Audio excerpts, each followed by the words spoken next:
Part of the government's new industrial strategy.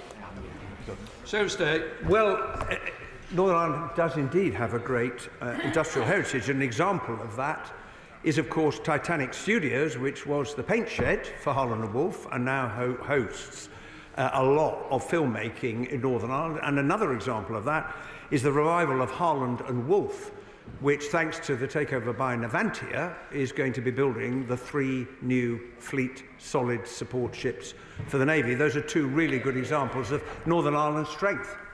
Under Johnson. Thank you, Mr. Speaker. Does the Secretary of State agree with me that the UK industrial strategy is of deep importance to residents in Northern Ireland, as it is in Erewash, where we are currently in the process of redeveloping New Stanton Park to form a new industrial future from the rubble of our famous former ironworks? Well, I do indeed, and I wish my honourable friend every success with the new Stanton Park development. But I have to say that the round table that I co-chaired last week, we had representatives from manufacturing, from cyber, from small businesses, from Alchemy and the chambers in Derry, Londonderry and Causeway Coast. And those businesses can see great opportunities resulting from this strategy for the people and the businesses of Northern Ireland. Thank you, Mr. Speaker, and I thank the Secretary of State for his answer. A core objective of the government's modern industrial strategy is to unleash the full potential of our cities and regions, which is as true in Northern Ireland as it is in my constituency of Harlow. So does the Secretary of State agree with me that Northern Ireland's 4 city growth deals, which the government committed to at the budget, can play a vital role in this? Well, I wish Harlow every success as well. The city and growth deals are really important to the economic future of Northern Ireland. The government is investing, together with the executive, private sector partners and businesses, a very considerable amount of money. And among the projects that those city and growth deals will support are those relating to digital innovation, decarbonisation and digital health. Yet another example of the great strength of the Ireland economy.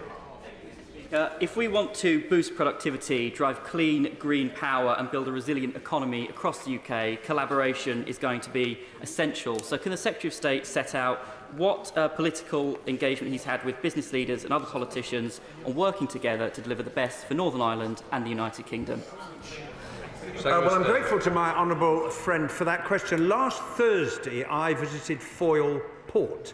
And Foyle Port has an innovation park, and there is going to be built there a new data centre which will be able to tap into the renewable energy that is available alongside it. Now, that is a really good example of the port thinking about its economic future, how we're going to get new businesses in, drawing on the great strength that Northern Ireland has in renewable energy, and I hope we see more such developments. Jim Shum.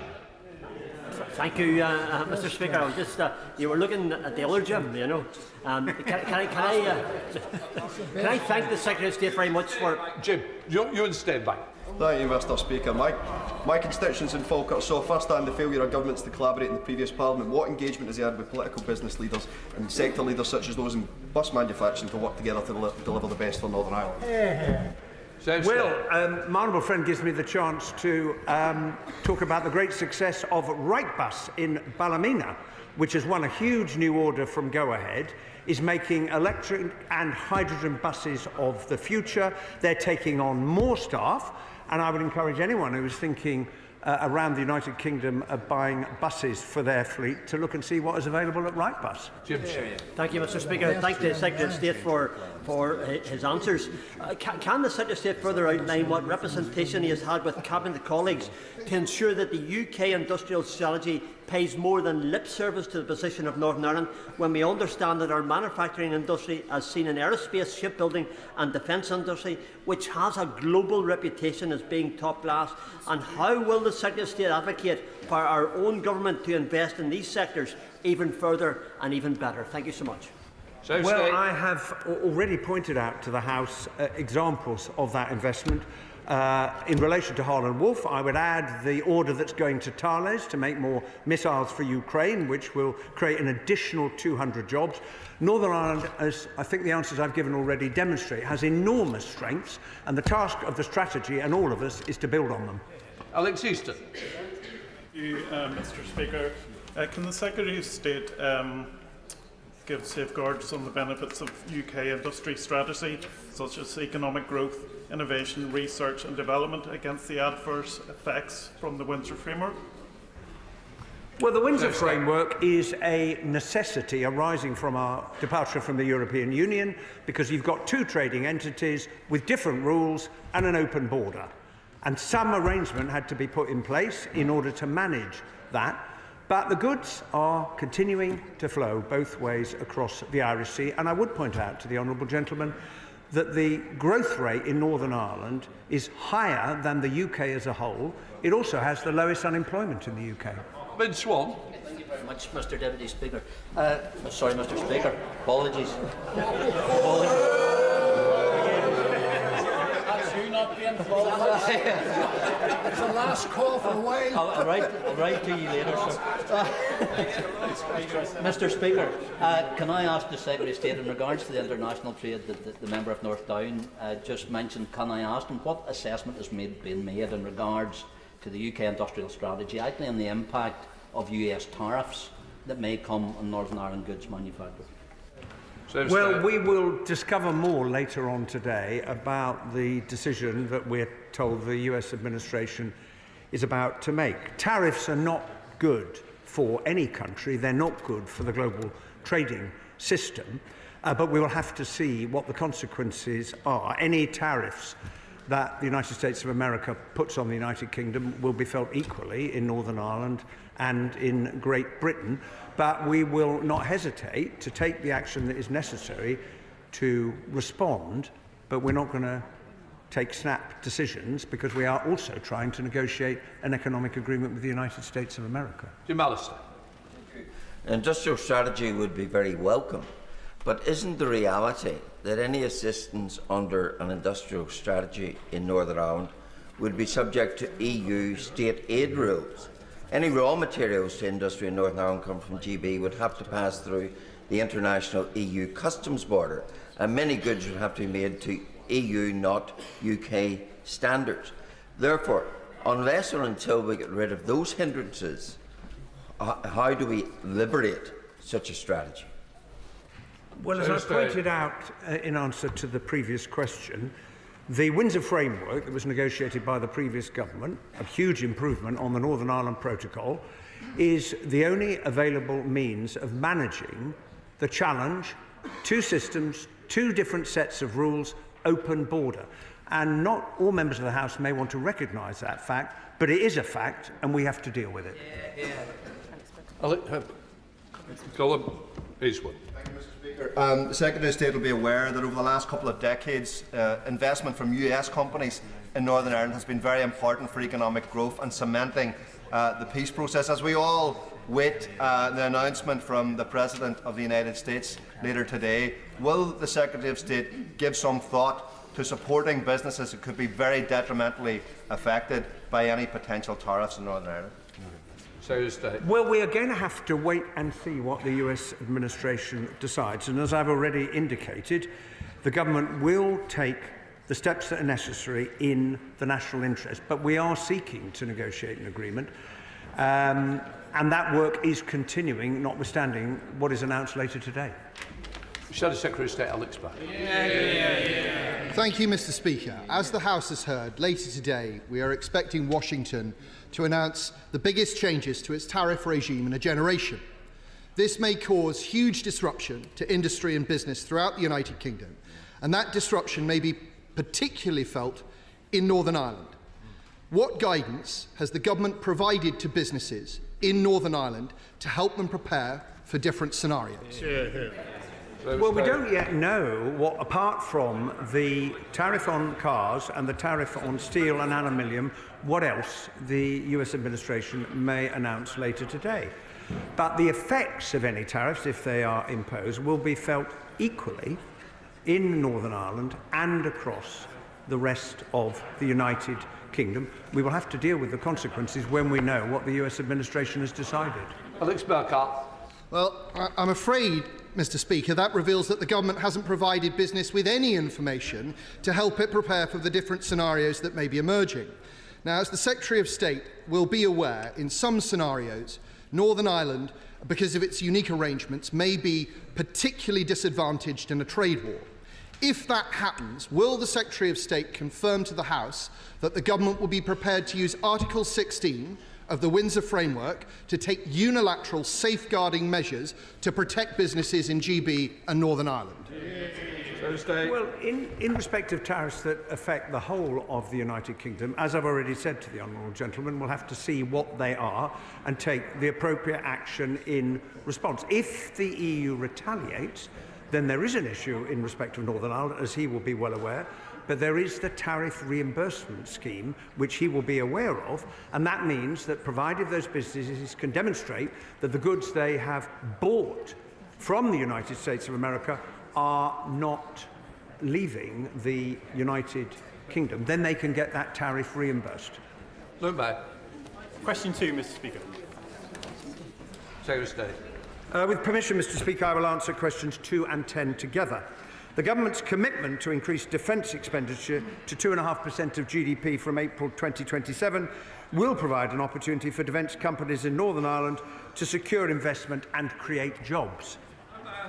Thank you, Mr. Speaker. Teesside has strong and enduring ties with Northern Ireland, and of course we remember the contribution that the late Mo Mowlam made and the legacy she left, but economically as well. Does my right honourable friend agree that the government's historic uplift in defence spending can deepen those ties and ensure jobs and growth across the UK? I do indeed agree with my honourable friend, because it is an opportunity for UK defence businesses, including in Northern Ireland, to take advantage of the increased defence expenditure. I've already indicated to the House 2 examples, Harleys and Harland and Wolff, where the government is investing in Northern Ireland already. Baxter. Thank you, Mr. Speaker. The UK defence industry supports hundreds of thousands of good jobs and represents UK manufacturing at its best. Can the Secretary of State outline what the government is doing to support the defence sector in Scotland and in Northern Ireland?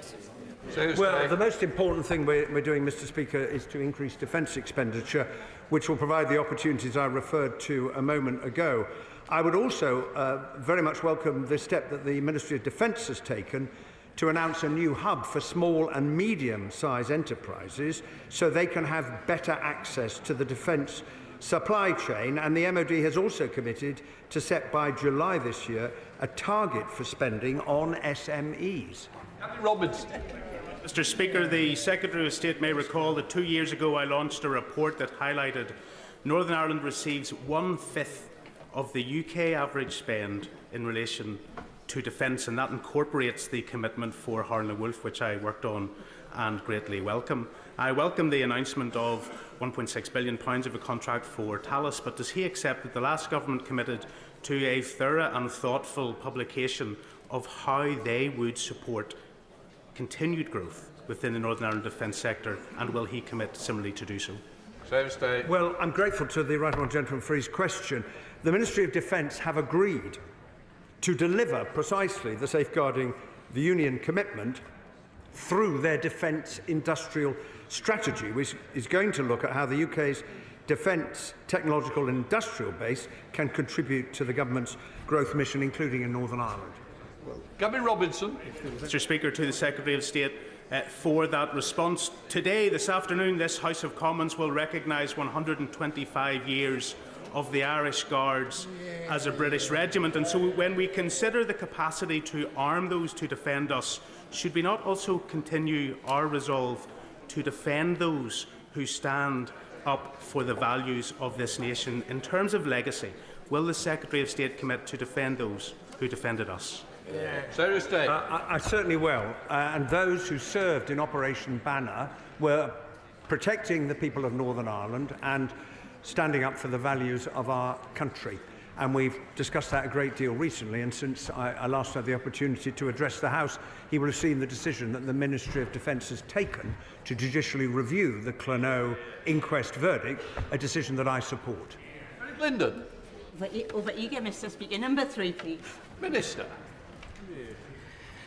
Great British Energy will operate across the whole of the United Kingdom, helping to reduce our reliance on imported gas and bring down energy bills. UK ministers and GB Energy will work with the Northern Ireland Department of the Economy to explore opportunities to increase clean energy deployment by 2030, starting with £1.6 million of funding to the Executive for sustainable energy. Mary Glendon. Thank you, Mr. Speaker. Abandoning the 2050 net zero target shows the Tory leader has learned nothing from her party's historic election. Does the Minister agree with me that Northern Ireland has a huge amount to gain from this Labour government working together with the Northern Ireland Executive on the transition to clean power, and can she update us on any recent discussions she's had with the Executive? Minister. The Conservatives' energy policy for the last 14 years and now fails to bring down bills, still relying on expensive oil and gas, fails to invest in green jobs and fails future generations on climate change. But this government is investing in the new technologies we need. 2 weeks ago, I was delighted to join the UK Minister for Energy Security and Net Zero at Ulster University to see their cutting-edge renewable energy and solar panel development and the benefits that the clean energy transition can bring to Northern Ireland, and I'm also working with the Executive on this. Samuel Wilson. Thank you, Mr. Speaker. In pursuit of the unrealistic and costly net zero policies of this government, the government has committed billions of pounds to carbon capture, has guaranteed long-term prices to renewable energy sources, which have added to consumer bills, and set up GB Energy, a costly quango. One project which is likely to apply to GB Energy is the massive wind farm which is being proposed off the coast of Northern Ireland, adjacent to the World Heritage Site of the Giant's Causeway, a major tourist attraction in Northern Ireland. Will the Minister commit to ensuring that GB Energy does not support a project which would have a detrimental effect on our tourist industry? Minister. Where wind farms are positioned will be subject to the normal planning processes, but the wind farm and solar power offers huge opportunities to Northern Ireland. Net zero is the future, reliance on expensive oil and gas is the past. These bills will come down and jobs will grow with the new technologies that we can bring forward. Sarah Bull. Question number 5, Mr. Speaker. The record £18.2 billion funding settlement for 25-26 will provide Northern Ireland with funding in line with its independently assessed level of need, and it is now for the Executive to decide how this funding is spent. Sir Bull. Thank you, Mr. Speaker. The Royal College of GPs in Northern Ireland has said that the hike in national insurance contributions will be catastrophic for GP surgeries. So with many practices teetering on the edge, why are the ministers not doing more to support and talk to their colleagues in the Treasury? Well, I point out to the honourable member that the last government left. Well, no, however much they may deny it, the last government left a fiscal black hole that had to be filled, and the increase in expenditure that resulted from the autumn budget is helping to fund, in part, the record settlement that the Northern Ireland Executive has got for 25-26. Chair of the Select Committee, Tony Antoniazzi. Thank you, Mr. Speaker. The Northern Ireland Select Committee is soon to publish its first report to the House on the funding of public services, and the issue of revenue raising by the Executive continues to be highlighted. What conversations is he having with the Executive to help deliver longer-term financial sustainability in Northern Ireland? Well, I have regular discussions with the Executive about the financial situation and their plans.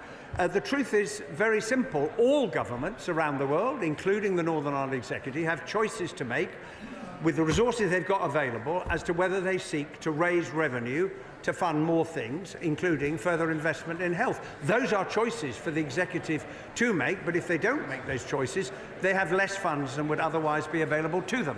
Liberal Democrat spokesperson, Dr Al Pinkerton. Thank you, Mr. Speaker. Yesterday, Belfast Chamber, which represents 600 businesses, warned that many Northern Irish businesses are being forced to freeze growth plans, halt recruitment, and in some cases cut jobs to absorb rising costs as a consequence of rising employer national insurance contributions, due to take effect in just 4 days. So can I ask the Secretary of State, what impact assessment has the Northern Ireland office made regarding the impact of those tax rises on SMEs? And also, what practical discussions is the Secretary of State having with the Northern Ireland Executive to support SMEs, which are the future of Northern Ireland's growth? Well, of course, the increase in employers' national insurance is going to be difficult for some firms. That is clearly the case. But, as I said, the Northern Ireland economy has the fastest rate of growth, growing faster than the rest of the United Kingdom. It has low unemployment. And the rest of questions today has highlighted the huge areas of potential that the Northern Ireland economy has to continue to grow and to create new jobs and new businesses. Minister Mikewood. Thank you, Mr. Speaker. The Northern Ireland Farming Minister estimates that 3/4 of dairy farms in Northern Ireland could be hit by inheritance tax following the Chancellor's disastrous changes. Given the particularly high cost of agricultural land compared to farming incomes in Northern Ireland, does the Secretary of State recognise that the budget is a direct threat to family farms and thousands of livelihoods across Northern Ireland? Well, I would say that the figures that the Honourable Gentleman has just referred to do not reflect the assessment that the Treasury has made about the number of farms that will be affected, which is based on claims that were submitted in the past. I understand the concern that the farming industry has got, but the Treasury is very clear, one, that it will not hit a majority of farms, and two, we have to do something about very big landowners who buy a lot of land in order to avoid inheritance tax. Jenny Riddle-Carpenter. Number 6, please, Mr. Speaker. Thank you, Mr. Speaker. Public sector reform is a priority for this government, and I very regularly meet with Northern Ireland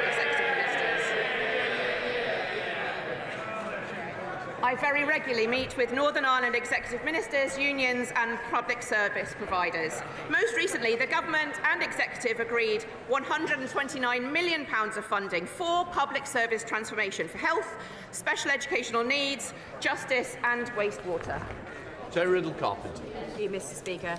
I welcome what the Minister has said about public service reform being a shared challenge. Does she agree with me that it's in the interest of patients and people in Northern Ireland and in England for the Executive and the Government to share knowledge and best practice about what works?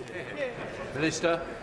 I absolutely agree. This issue of public service transformation is not just about funding, it's about how to spend the money that the Northern Ireland Executive has got with the record £18.2 billion settlement. Health is devolved, but we work together to share best practice, expertise, as well as agreeing £61 million of funding recently for multidisciplinary teams in GP surgeries. We need jointly to create an NHS fit for the future and to work together to do that. And I'll be meeting with the Health Minister again in Northern Ireland this week. Mr. Speaker, any future discussions that she will have with Northern Ireland ministers about the reform of the public sector, will she ensure that it includes the need for many parts of that public sector to ensure that their employment practices and procedures result in workforces that are more broadly representative of the working age population, as the unionist community in many sectors are underrepresented and have been in the public sector for many years? Minister.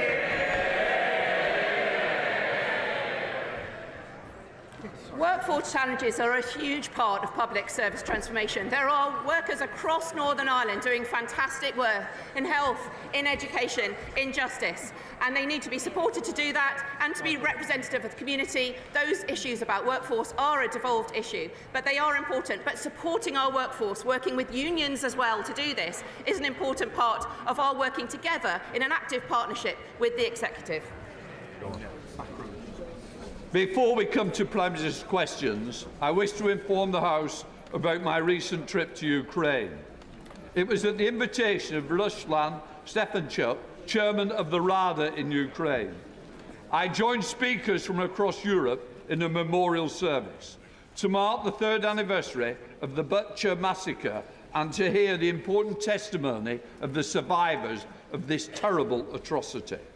I also delivered a speech at the Butcher Summit, which was opened by the President of Ukraine, and took with me specific cross-party messages of solidarity from the House of Commons, the Prime Minister, the Leader of the Opposition and the Leader of the Liberal Democrats.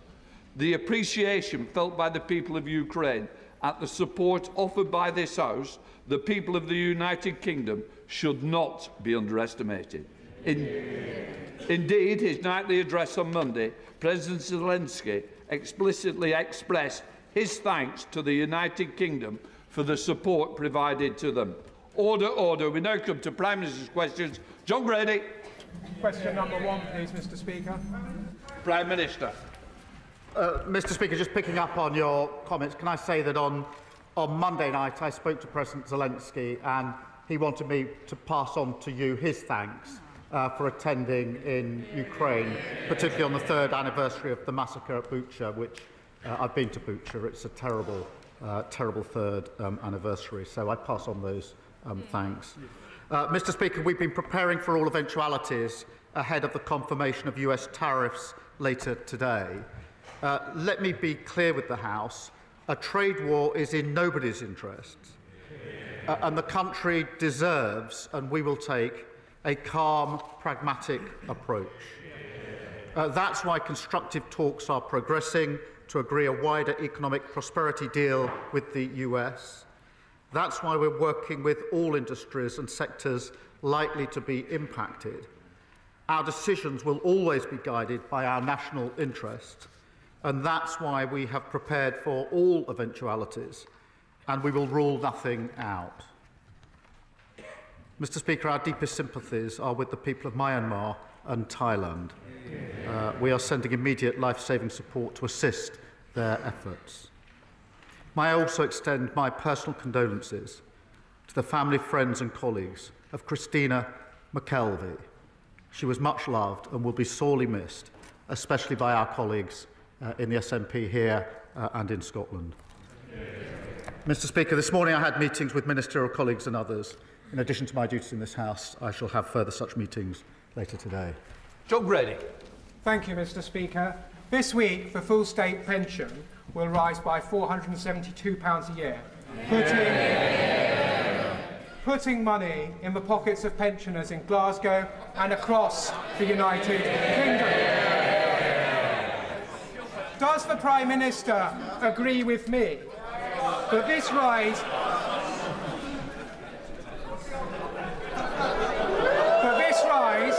is only possible because of Labour's plan for change and our commitment to the triple lock? Well, he's absolutely right. We can commit to the triple lock because we've restored stability after they crashed the economy. And that means, Mr. Speaker, next week 12 million pensioners will receive up to £470 more. That's an extra £1,900 over this Parliament, including 1 million pensioners in Scotland. And the contrast couldn't be clearer. The Shadow Chancellor called the triple lock unsustainable, and the Leader of the Opposition wants to means test the state pension so that she can cut it. Leader of the Opposition, Kemi Badenoch. Mr. Speaker, the triple lock was a Conservative policy. Rather than...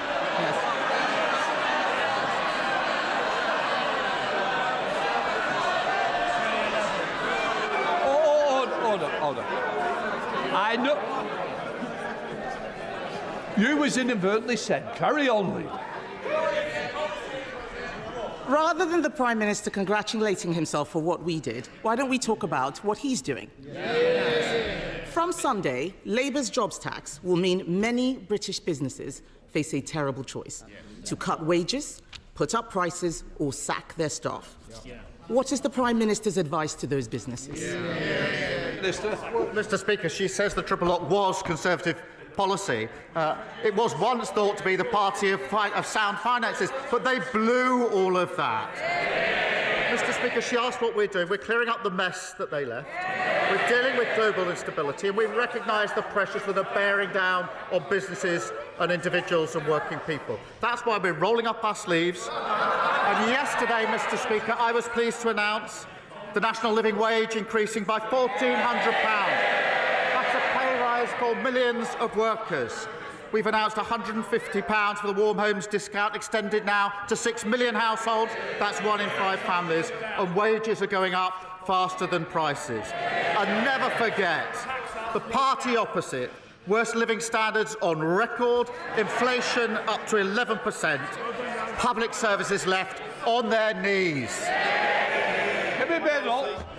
Mr. Speaker, the only mess is the one that he made with his budget. They had an emergency budget last week that fixed nothing. He says he's bringing stability. All we see is fragility. During the election, the Prime Minister also promised that he would not increase taxes on working people. But even the OBR says that the jobs tax will be passed on to workers. On average, families will be £3,500 poorer. Why should anyone trust him again? Prime Minister. Well, her fantasy figure is about as much use as Liz Truss's economic planning. And she turns up every week to carp from the sidelines about the decisions we made at the budget. Yesterday, Mr. Speaker, she held a press conference and she couldn't say whether she would reverse the decisions that we made at the budget. Now, I understand, because she can't bring herself to say that she doesn't want the investment of an extra £26 billion in our NHS. I'm not surprised at that. That's 2 million extra appointments, that's 1,000 more GPs, a pay rise for nurses, etc., etc. But let me get her position right if I can follow it. She wants the extra £26 billion in the NHS, Mr. Speaker, that was paid for by the national insurance rise. She wants that. She doesn't want to reverse the national insurance rises. So she's now reduced this absurd position of voting in the budget, carping against a budget that she actually agrees with. Mr. Speaker, I don't agree with making people poorer. I don't agree with pensioner poverty. I don't agree. Out there, they are calling it awful April. That's because of decisions he has made, because he made promises and broke them. His promises are worthless, Mr. Speaker. People are getting poorer. Before the election, he pledged to freeze council tax. Instead, it's going up everywhere. Even in Birmingham, where there's 17,000 tonnes of rubbish uncollected on the streets. Does the Prime Minister regret promising the British people he would freeze their council tax when he has so obviously failed? Prime Minister. Well, I have to ask, if she doesn't want people poorer, why didn't she resign when she was in government? Mr. Speaker, the last government put up council tax for 12 years in a row. She, I think, was actually Minister for Council Tax. And in the year she's been, what she do? She put it up. And even now, the Conservatives' own Local Government Association manifesto, so currently their position, page 9, we asked the government to remove the caps on council tax. So who's leading the charge? Hampshire County Council, they wanted a 15% hike, we said no. Slough Council wanted a hike, we said no. Windsor and Maidenhead was Tory, now Lib Dem. They wanted to hike and we said no. And it's no surprise that council tax is £300 cheaper under Labour councils than under Tory councils. Mr. Speaker, he doesn't want to talk about Birmingham, and that's because he knows the situation. So I'll say it again. 17,000 tonnes of rubbish on Birmingham streets. Normally, a state of emergency is called for natural disasters, not Labour ones. His policies have left our economy dangerously fragile. The Chancellor, once again, left herself no room for manoeuvre. Economic experts, real economists, say she will either have to break her fiscal rules or put up taxes. Which will it be? Prime Minister. I think she must have picked up the script she was using a few weeks ago. Because it was only then she was saying, in the spring statement, you're going to put up taxes. But look, Mr. Speaker, in relation to the situation in Birmingham, it is completely unacceptable. I fully support the Council in declaring it a major incident to resolve the situation, and we'll put in whatever additional support is needed. But when the party opposite was in government, we lost more days to strike action than in any year since the 1980s. NHS workers were on the picket line, not on the front line, and that sent waiting lists through the roof, so we'll take no lectures on industrial harmony from them. Mr. Speaker, the whole House would have heard that he didn't say whether or not he could keep his fiscal rules. That means that it's either that or putting up taxes. 9 months ago, we left Labour the fastest growing economy in the G7. We did. And I remember watching his MPs laughing at their first destructive budget. They've had another one that has made our economy dangerously vulnerable. The Bank of England says his policies have pushed up the cost of living for families. Does he disagree with the bank, or does he accept his policies mean higher bills? Prime Minister. Mr. Speaker, she must be the only person left in the country who actually thinks they did well on the economy when they were in power. That was what was tested at the last election. Living standards the worst on record. Inflation, 11% it soared up to. The NHS on its knees. Oh, Mr. Speaker, she's so obsessed with talking down the country that she's not read the OBR forecast properly. Growth up in 2026, 2027 up, 2028 up, 2029 up. And thanks to our planning reforms, the largest growth measure the OBR have ever costed. And what did the Tories do when the bill came before Parliament? They abstained. Well, you don't grow the economy or build houses by yourself. They're the same old party. They haven't changed. Nothing's new. Mr. Speaker, he talks about inflation. We left it at 2%. It is now twice what the OBR forecast when we were in government. The fact is, his decisions have made our economy fragile, just as we face global trade wars. In November, I urged him to seize the draft US trade deal Conservatives negotiated. Instead, Mr. Speaker, he lost our most experienced trade negotiator. It's no wonder he can't get a tariff deal for British cars. On this side of the House, we secured investments for that industry, £600 million from BMW, £2 billion from Nissan, £4 billion from Jaguar Land Rover. Labour's record is a car industry in crisis, even before tariffs. There are 25,000 more jobs now at risk. He says he's preparing for eventualities.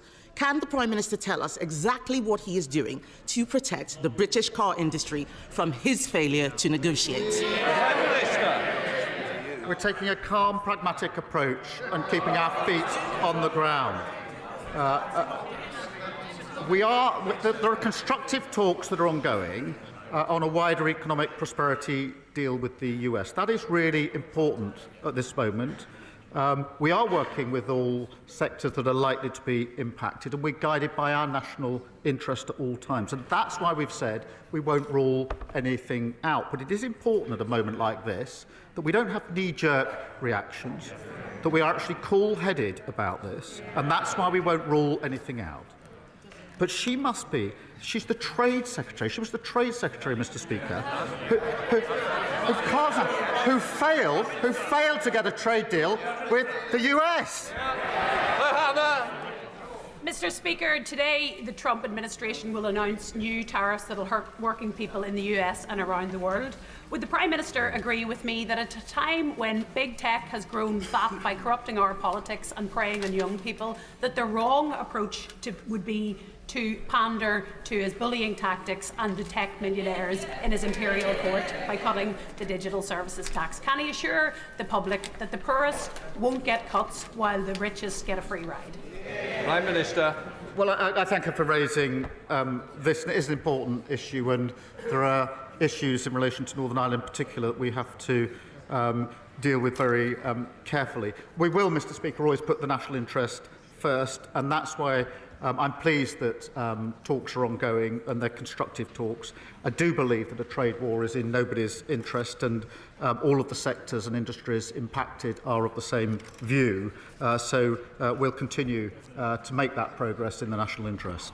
The Leader of the Liberal Democrats, Sir Ed Davey. Thank you, Mr. Speaker. Can I associate myself with the earlier remarks of the Prime Minister, particularly about Myanmar and Thailand?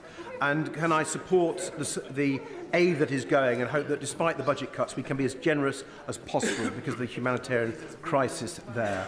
Mr. Speaker, the Prime Minister has shown commendable leadership over Ukraine with his plan for a military coalition of the willing against Putin.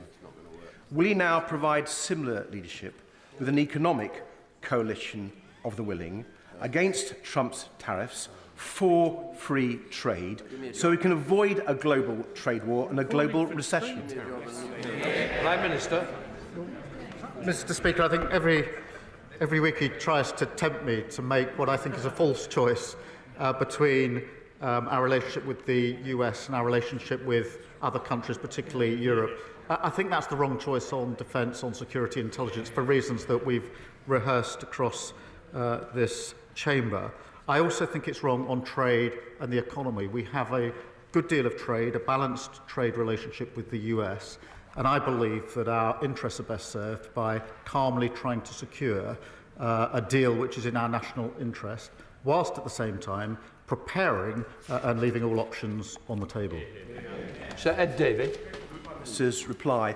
I hope he is able to cut a deal, but I increasingly fear that the deal won't be good enough to avoid a global trade war. That's why I think one of the options must be to work with our European allies, our Commonwealth allies and others, because if we don't tackle Trump's tariffs, we could be saying goodbye to free trade for a generation. Mr. Speaker, if I may turn to a domestic matter now. 3 years ago, the American private equity firm KKR bought a 25% stake in Northumbrian Water. Since then, people across the North East have seen their water bills soar, whilst in last year alone, Northumbrian Water has dumped nearly 1 million tonnes of raw sewage into Durham's Whitburn Coast Conservation Area. KKR are now poised to buy into Thames Water because ministers have ruled out a special administration regime. Can the Prime Minister guarantee that Thames Water will not be allowed to repeat the same trick of putting up bills and dumping raw sewage at the same time? They allowed it, he shouldn't. Mr. Speaker, in relation to his comments at the beginning of the question, I really do think it's not sensible to say the first response should be to jump in to a trade war with the US. That cannot be the first response of the United Kingdom, and I will resist his urgings to do that. In relation to water, he's absolutely right to point out the appalling record on water of the party opposite, just like your record on everything was appalling, and that's why I'm really pleased that we passed the Water Act already to take the necessary measures, but we will go further. David Egan. Yesterday, the Work and Pension Select Committee visited Manchester, where we saw the power of devolution in action, in this case helping people find work. So with just 5 percentage points separating Labour and Conservative last time, does the Prime Minister agree that to get the maximum advantage from Labour's devolution offer, the West of England needs an ambitious Labour mayor in Helen Godwin for more jobs, to fix our buses and to get the homes we need built? I believe it's best for communities when their leaders have skin in the game. Helen Godwin grew up in Stapleton, went to college in Filton, and has a great record fighting for the community where she's raising her family. Mr. Speaker, our plan for change has delivered record funding for the West of England. That's more money for better buses, for potholes, and getting young people into work. That's the difference a Labour mayor working with a Labour government delivers for the West of England. Thank you, Mr. Speaker. The Prime Minister will know that many in the House will be assuaged by his suggestion that he will act in the national interest in relation to tariffs.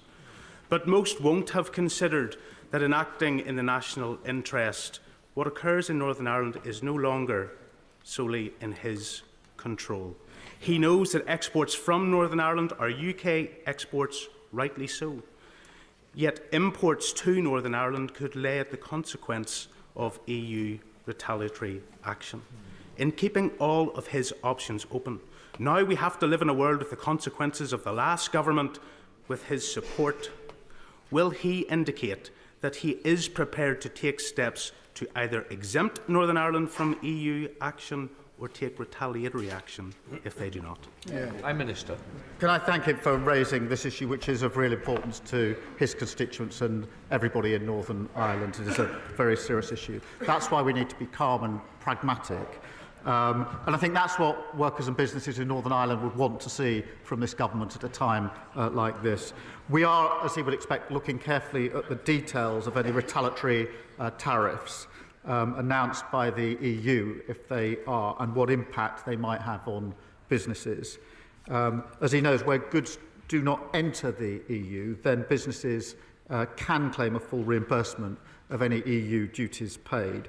But I reassure in the interests of Northern Ireland at the forefront of our decisions, and he may want to know that this morning the Business Secretary spoke to the Northern Ireland Executive because this is a serious issue and we need to work together to resolve it in the interests of everybody in Northern Ireland. Mike Tapp.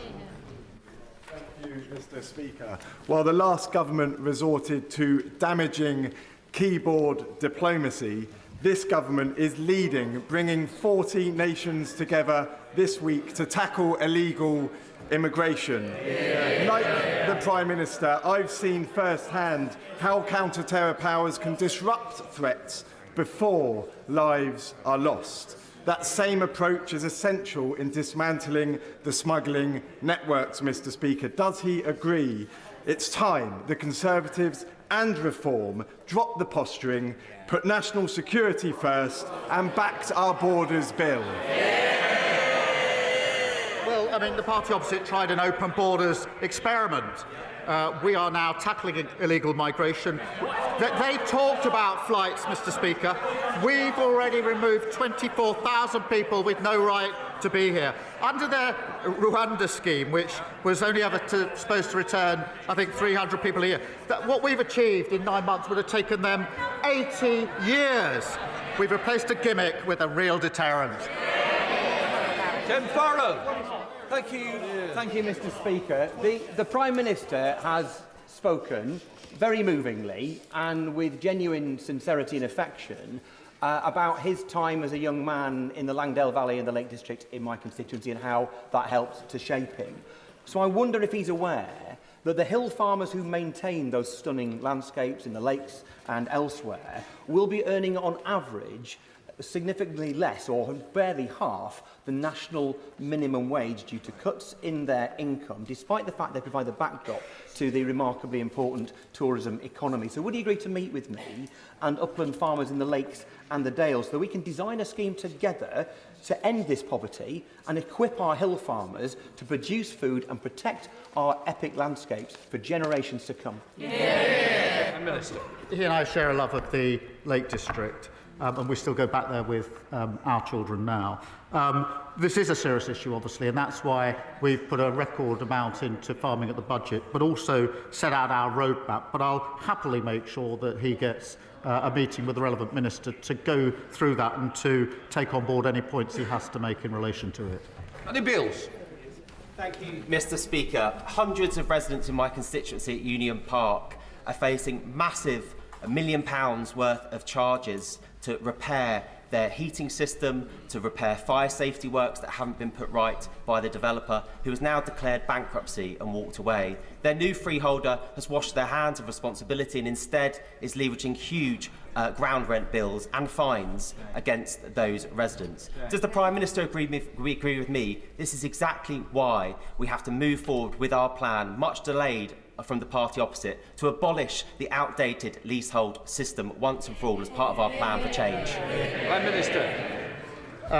The Deputy Prime Minister is saying absolutely in my ear. Mr. Speaker, we will end the feudal leasehold system, which has left millions of homeowners subject to unfair costs and unreasonable practices.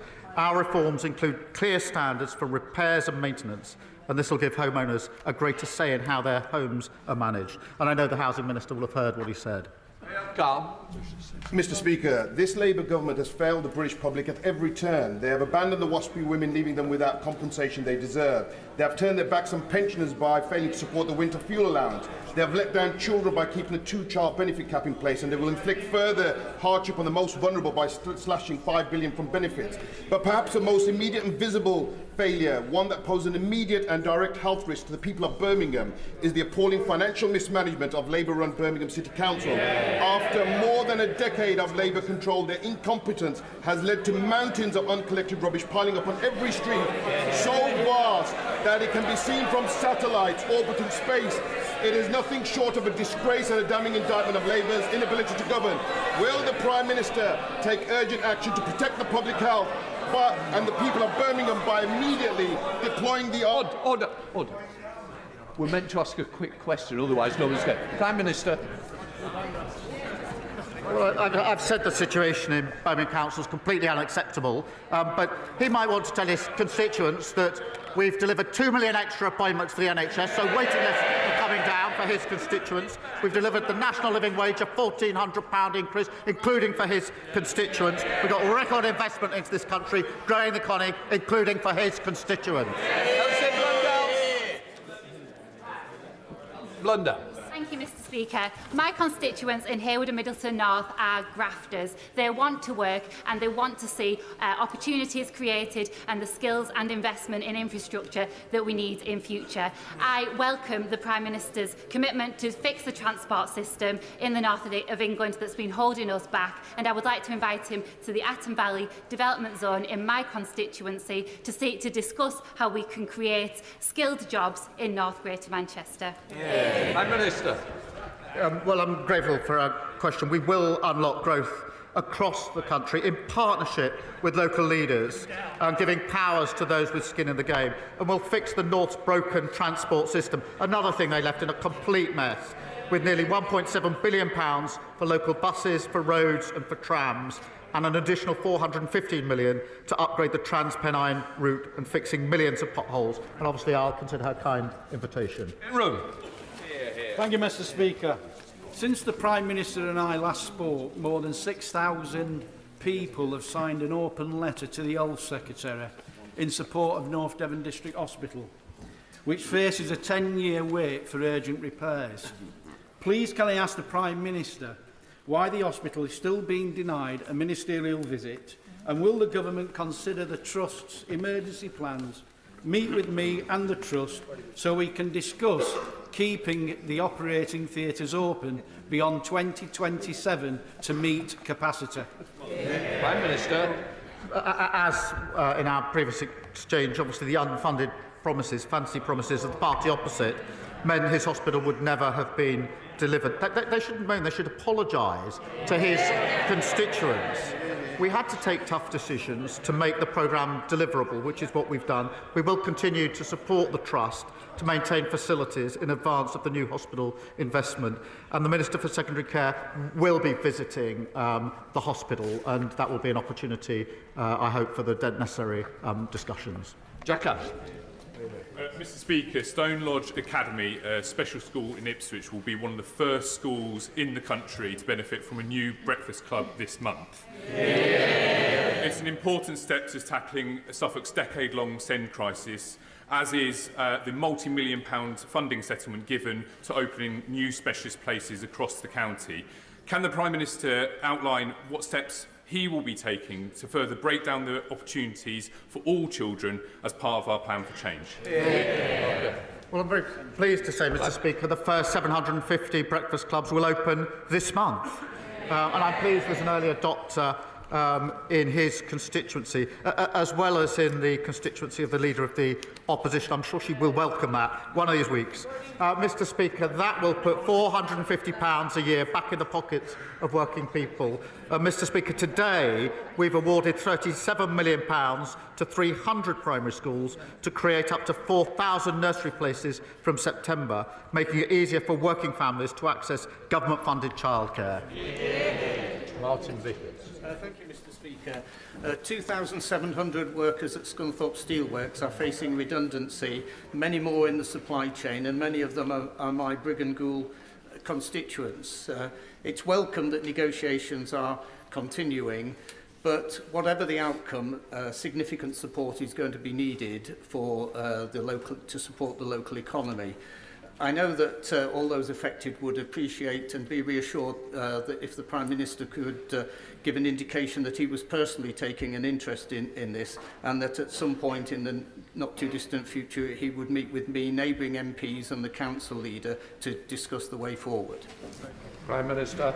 Well, I'm grateful to him for raising it. I do take a personal interest. I went to Scunthorpe to talk to the management and the workers there a short while ago and understand firsthand the challenges and how deeply worrying it will be for those working there and their families and the community as a whole. And that's why there are negotiations. I do call on the company to accept the offer of financial support that has been advanced so we can achieve a sustainable future for the workforce, for the industry and the local community, because I do believe there's a bright future for steel and needs to be a bright future for steel, but I do take a personal interest in it. Thank you, Mr. Speaker. Too many of my constituents are struggling to get access to a GP appointment when they need one. Our GPs are trying their best, but they're struggling with capacity, outdated buildings and outdated tech, all because the party opposite broke the front door to the National Health Service. Can the Prime Minister reassure my constituents that our plan for investment and reform will ensure they will be able to see a GP when they need one? Mr. Speaker, we are focused on delivering real results for patients by scrapping unnecessary targets, bringing back the family doctor and requiring online bookings to help the 8 a.m. scramble. We're investing an additional £889 million to reinforce the front door of our NHS, and that's the biggest increase for over a decade, and that mean hundreds more GPs since we came to power. And this week we've announced record investment for community pharmacies to deliver more services for patients and free up GP time. Thank you, Mr. Speaker. The recent NHS England report laid bare a catalogue of failures which left a patient with a history of violent aggression, unconfined, untreated and completely unmedicated for 9 months until he killed Ian Coates and the young friends Grace O'Malley Kumar and Barnaby Webber from Taunton in my constituency.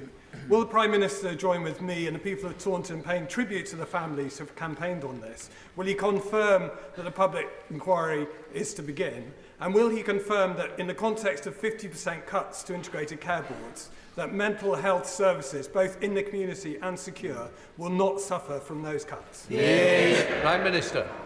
Can I thank him for raising this tragic case? And I do pay tribute to the families, often in cases like this, including this case. I find it hard to think how I would actually respond if I was a family member in circumstances like that. I'm not sure I'd have the courage that they have to campaign in the way they campaign, and I pay tribute to it. We do need to get to the bottom of all of the issues here, wherever they may lie, and that's what we will do. Imogen Walker. Mr. Speaker, in Hamilton and Clyde Valley, my constituents are struggling to access the healthcare that they desperately need. 1 in 6 Scots are on a waiting list. Yep. Meanwhile, in England, the waiting lists have been coming down for the last 5 months, and more than 2 million appointments have been made available. Does the Prime Minister agree with me that the SNP-led government should stop blaming everybody else for their failures? When Scotland's broken public services are their responsibility? Well, Mr. Speaker, she's right. Over 60,000 Scots have been stuck waiting for tests or treatment for over a year. That's a 46% rise in 1 year. I had to check that figure because it's so staggering. 46% rise in 1 year. And despite this backlog, almost 50,000 fewer operations are being carried out compared with before the pandemic. Mr. Speaker, compare that to England, where we've driven down waiting lists with over 2 million extra appointments and scrapped NHS England to cut bureaucracy. Scotland's NHS is in desperate need of reform, but the SNP have no strategy, no plans and no ideas. Greg Smith. Thank you, Mr. Speaker. earlier, the Prime Minister seemed reticent to answer a direct question on his jobs tax. So, next time he comes to my constituency to enjoy the beautiful Buckinghamshire surroundings of Chequers, will he go 5 minutes up the road to Wendover, visit Rumsey's handmade chocolate, and explain to Kate Rumsey why his and his Chancellor's choices have led to a 15% increase in their costs, that they've already had to lay people off and reduce the hours of those that they still employ? Is that what he meant by growth? I'm happy to tell anyone why. £22 billion black hole left in the last week. They've crashed the economy. They've ruined our public services. And as we mend that and rebuild the country, they carp from the sidelines. And even now, they can't bring themselves to say they don't want the investment. They can't bring them to say they'll reverse the decisions we've made. They actually agree with the decisions we've made because we're clearing up the mess that they left. Mr. Speaker, 1 year ago yesterday, my constituent James Henderson was killed with other aid workers from World Central Kitchen, taking humanitarian aid into Gaza. Jim's family have told me Jim would want confirmation from our government that we're taking all conceivable steps to make sure that aid, power and supplies are safely returned to Gaza. Could the PM confirm he's doing all he can to ensure this? And could the Prime Minister also confirm he will continue to push for a full investigation to be completed into the deaths of Jim and the other British WCK workers, and for appropriate action to be taken? Prime Minister. Well, I thank you for raising this appalling incident, and our thoughts remain with the families of Jim, of John Chapman and James Kirby. The attacks on aid workers, Mr. Speaker, are never justified. The families do deserve justice. We're pressing the Israeli government to accelerate their investigation, including whether criminal proceedings should be initiated. Can I also say Israel must stop blocking aid into Gaza? Hostages must be released, and we must have an urgent resumption of the ceasefire. Final question, Alberta Costa. Thank you, Mr. Speaker. Double child rapist and murderer Colin Pitchfork is up for parole for the 5th time. Now, I know the Prime Minister doesn't have any direct control, nor should he, over the parole board, but he does have a view. As I've asked all his predecessors, I now put the question to him. Does he agree with me that men who brutally rape and strangle to death young women should, as a matter of principle, spend most of their natural life in prison? Prime Minister. I'm grateful to him for raising this appalling case, and I absolutely agree with him that there must be maximum penalties for anyone falling into that category. I've seen many of these cases for myself firsthand when I was prosecutor for 5 years, working with the police on really terrible cases, and know the impact that it has on victims. I thank him for raising it. That completes Prime Minister's questions. We'll let from benches change up. Right.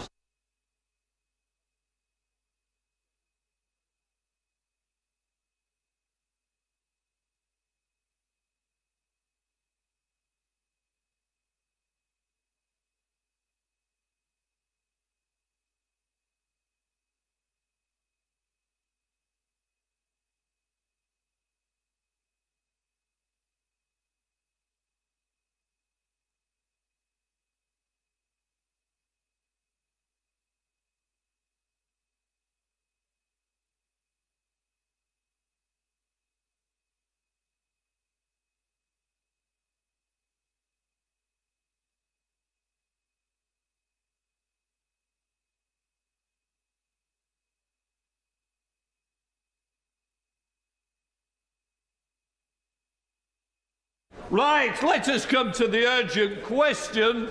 Dame Priti Patel. Thank you, Mr. Speaker. To ask the Secretary of State for Foreign, Commonwealth and Development Affairs if he'd make a statement on the status of the negotiations surrounding the future sovereignty of the British Indian Ocean Territory. Minister. Well, thank you, Mr. Speaker, and thank the Right Honourable Lady for her question. As we and Mauritius